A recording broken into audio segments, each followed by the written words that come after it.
On February 28, 2026, a U.S. Israeli joint operation targeting Iran's nuclear infrastructure killed Supreme Leader Ali Khamenei within hours, a tactical success that triggered cascading consequences across three continents no one anticipated. The 40-day campaign cost 42 American aircraft and 13 service members, but the precision strike that degraded Iran's capabilities exposed critical vulnerabilities in America's own military infrastructure that adversaries are now exploiting worldwide.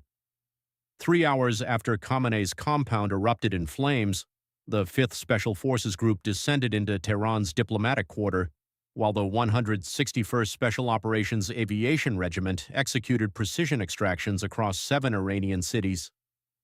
Operation Epic Fury's opening salvo had decapitated the Iranian regime through tactical execution that exposed the full scope of American military capabilities.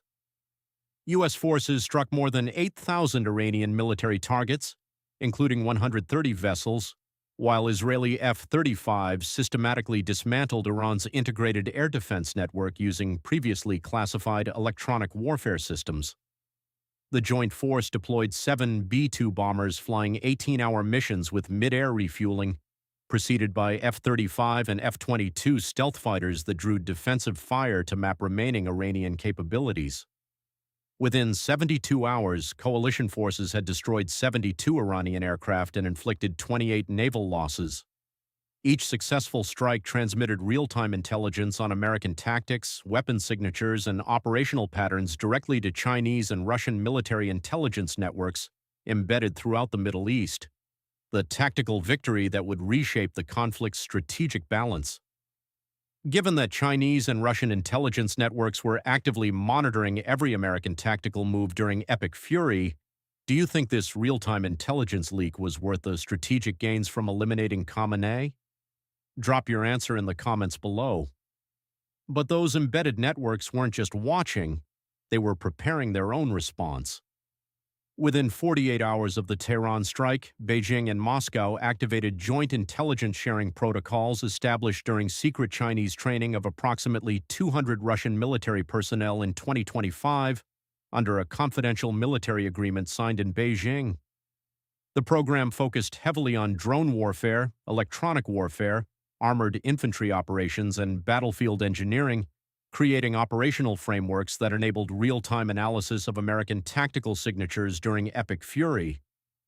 Russia and China released a litany of statements in defense of Tehran, ranging from specific criticisms of Allied tactics to well-trod critiques of America. But beneath the diplomatic posturing, both nations were systematically cataloging American vulnerabilities.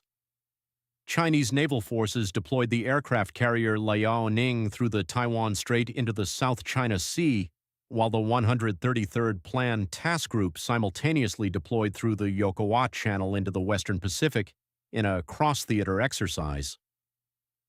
Russian forces simultaneously began repositioning assets from the Ukrainian front toward the Baltic Sea, exploiting the temporary American focus on Iranian operations to probe NATO's eastern flank. The intelligence windfall from Epic Fury had revealed critical gaps in American multi-theater operations that both adversaries were now prepared to exploit simultaneously across 3 continents. So here's the critical question. Was the tactical victory worth exposing America's operational vulnerabilities to Beijing and Moscow simultaneously? And what does that intelligence windfall mean for the next phase of this conflict across 3 continents? Drop your analysis in the comments.